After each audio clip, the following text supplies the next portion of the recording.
Who got the power?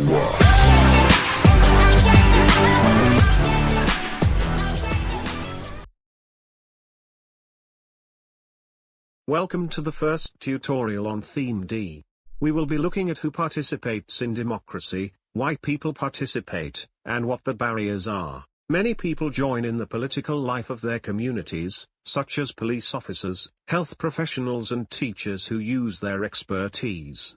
People holding elected office, like councillors and MPs. Community workers and activists.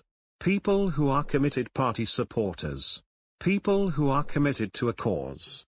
And people who are older and retired with time to spare. Can you think of the reasons why people participate in the political life of their communities?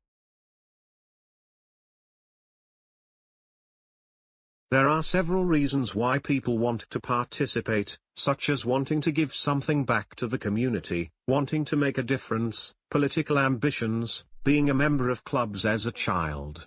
Their upbringing, specific life experiences or concern about a particular issue. For example, people who volunteer in the community sometimes decide they want to become more involved.